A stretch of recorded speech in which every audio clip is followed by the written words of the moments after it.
अस्सलाम वालेकुम, क्या हाल हैं।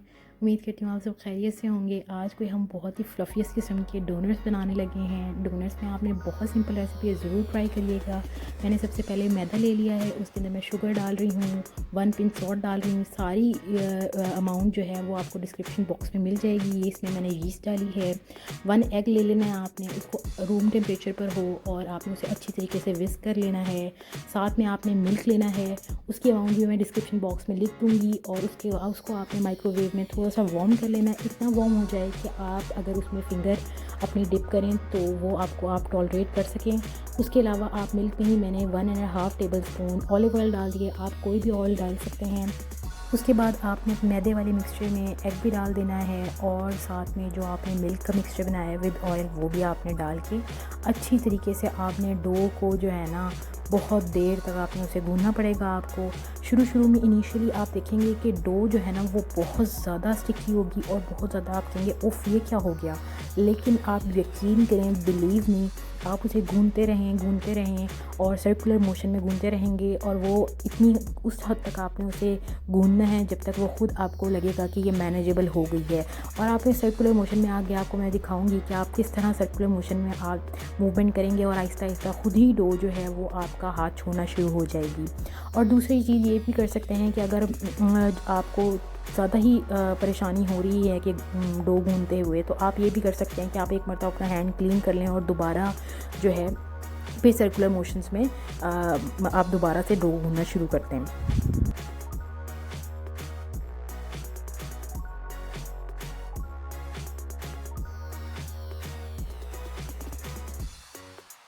यहाँ आप देख सकते हैं कि आहिस्ता आहिस्ता डो ने खुद ब खुद मेरा हाथ छोड़ना शुरू कर दिया है। आप देखते जाएं और देखिएगा ये एक टाइम ऐसा आएगा कि वो मैनेजेबल हो जाएगी। और आपने इसमें मज़ीद पानी ऐड नहीं करना, ये बहुत में मोर देन इनफ़ होता है। जितना मैंने आपको दूध बताया है ये मोर देन इनफ़ है। डो को सॉफ्ट गूंदने का एक सबसे बड़ा मकसद ये होता है कि इससे आपके डोनट्स बहुत ही ज़्यादा फ्लफ़ी बनते हैं। अगर आप इसमें डर के या किसी तरह भी आप मैदा इसमें डाल देंगे तो आपके डोनट्स जो है ना सख्त हो सकते हैं।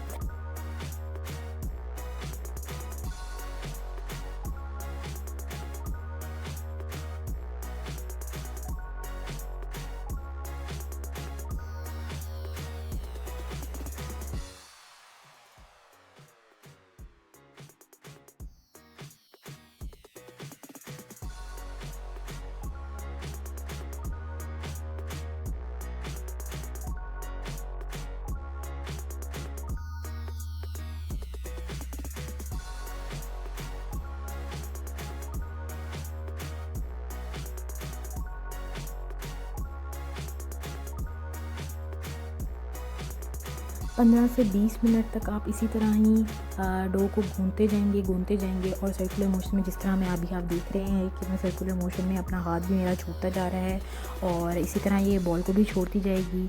उसके बाद आपने डो को जो है वो आपने किसी भी वार्म प्लेस में रख देना है। मैंने अपने ओवन में रख दिया था, ओवन मैंने चलाया नहीं था। आपके घर में कोई भी वार्म प्लेस है आप उस पर रख सकते हैं, किचन में कोई भी जगह है ऐसी इसमें आप रख सकते हैं। मैंने साइड्स पे ऑयल लगा के और इसको क्लिंग रैप कर दिया था और फिर मैंने इसको प्रूफ होने के लिए रख दिया था। 1.5 आवर से आप 2 घंटे तक रख सकते हैं। कि भी मोमेंट ऑफ ट्रूथ देखें किस तरह डो जो है वो बिल्कुल हाथों से छूट चुकी है और आराम से मैनेज भी हो पा रही है और बिल्कुल बॉल के साथ भी जो है बिल्कुल स्टिक नहीं कर रही। अब ये इस पर आपने ऑयल लगा के रख देना है।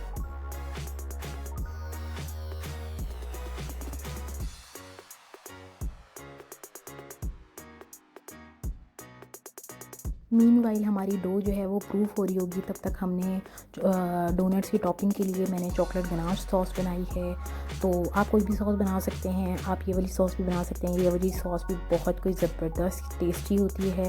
मैंने इसके लिए कुकिंग चॉकलेट ले ली थी, उसको मैंने बारीक बारीक क्रश कर लिया था ताकि ये मुझे आसानी रहे इसको माइक्रोवेव करने में। ये मैंने 62 ग्राम ले ली है।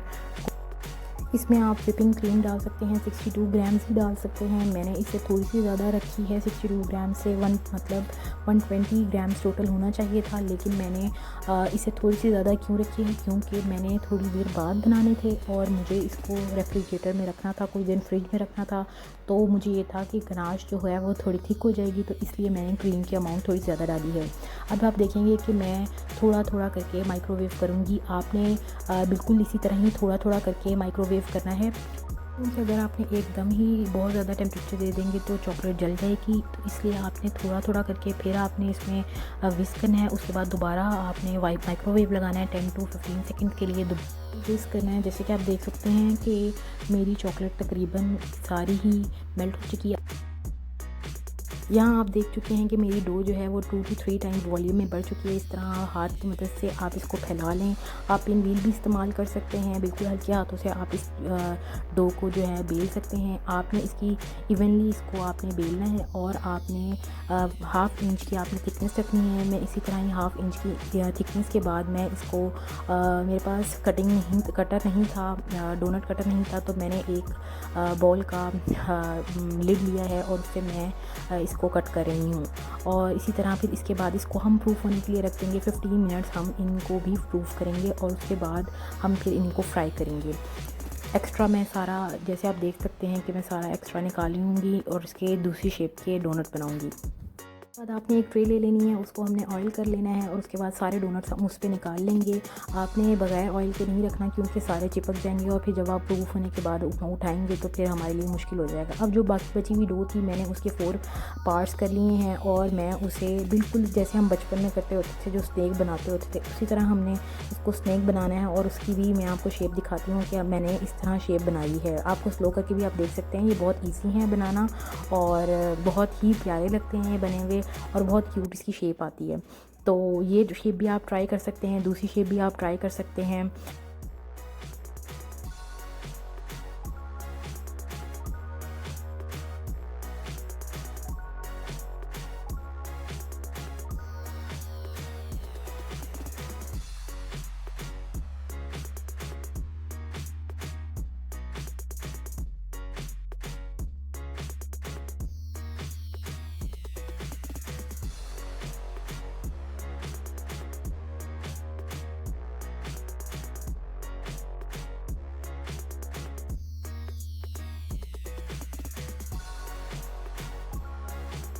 ये मैं आपको स्लोली दिखा रही हूँ कि आपने किस तरह इसको लंबा करते जाना है।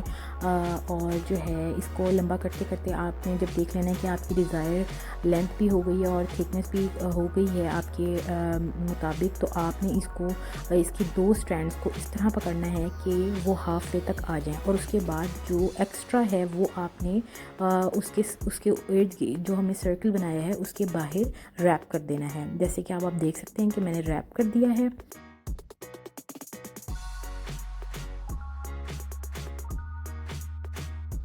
एक और मैंने स्लो करके दिखाया है कि मैं किस तरह इसकी लेंथ इंक्रीज़ कर रही हूँ और उसके बाद मैं किस तरह इसको रैप करूँगी ताकि आपको सीखने में बहुत ज़्यादा आसानी हो।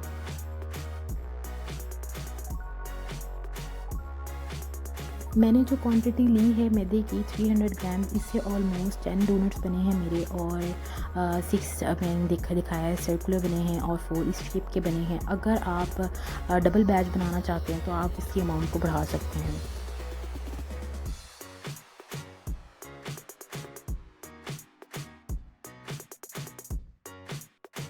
यहाँ आप देख सकते हैं कि हमारा लास्ट डोनट भी तकरीबन उसकी शेपिंग भी कंप्लीट हो चुकी है। तो इसके बाद हम इसे जो है ना एक और ट्रे लेंगे और उसके अंदर उसको भी ग्रीस करेंगे और इसको भी 15 मिनट्स के लिए रख देंगे। कोशिश करें इन्हें थोड़ा थोड़ा खुला रखें ताकि आपस में चिपके ना। अब आ जाता है फ्राइंग का प्रोसेस।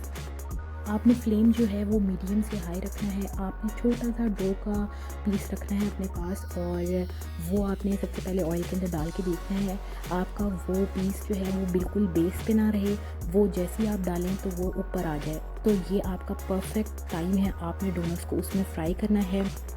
जब डोनट्स थोड़े से ठंडे हो जाएं तो आप इसको इस तरह शुगर में भी कवर कर सकते हैं। आप सिनेमन शुगर भी यूज़ कर सकते हैं, वो भी बहुत ज़बरदस्त टेस्ट देती है। देख सकते हैं आप यहाँ पे कि कितना ज़बरदस्त कोई शेप आई है और कितना ज़बरदस्त ये टेस्ट भी में भी बहुत ज़बरदस्त है, बिलीव मी। अब आप ये देख सकते हैं कि मैं ये सर्कुलर जो है उन डोनट्स को भी फ्राई कर रही हूँ। इसकी एक टिप ये है कि आपने डोनट्स डालते साथ ही ना इसको उलटना शुरू कर देना है ऑयल के अंदर। और देख सकते हैं कितना प्यारा कोई गोल्डन ब्राउन कलर आया है। आप देख सकते हैं कि फ्राइंग का प्रोसेस हो गया कंप्लीट। इसके बाद हम अब इसकी करेंगे टॉपिंग। टॉपिंग के लिए आपने थोड़े से डोनट्स को कर लेना है ठंडा। मैंने यहाँ पे बहुत गरम गरम डोनट्स के ऊपर जो है टॉपिंग करने की कोशिश की थी, तो मैं इसलिए फॉक यूज़ कर रही हूँ, जो कि आई थिंक बैड आइडिया है, क्योंकि मुझे एट द एंड हाथ भी लगाना पड़ रहा था और उसके बाद मेरे हाथ जल भी रहे थे और मैं जल्दी जल्दी सर्विंग डिश में रख भी रही थी। और इस तरह आपने कवर कर देना है डोनट्स को। चॉकलेट गनाश टॉपिंग के ऊपर आप स्प्रिंकल्स भी डाल सकते हैं। मैंने इसके ऊपर चॉकलेट के चंक्स डाले थे और साथ में मैंने आइसिंग शुगर भी डाली थी और कुछ पे मैंने चॉकलेट फ्लेक्स भी लगाए थे, जो कि बहुत ज़्यादा क्रंची और बहुत ज़्यादा सॉफ्ट डोनट सॉफ्ट और फ्लेक्स जो थे वो क्रंची टेस्ट दे रहे थे। यहाँ आप देख सकते हैं कि मोमेंट ऑफ ट्रूथ, बहुत ही कोई सॉफ्ट और फ्लफ़ी किस्म के डोनट्स बने हैं। घर में ज़रूर ट्राई करना और जब तारीफ़ हो तो मुझे और मेरी फैमिली को दुआओं में याद रखना। Thanks for watching, bye.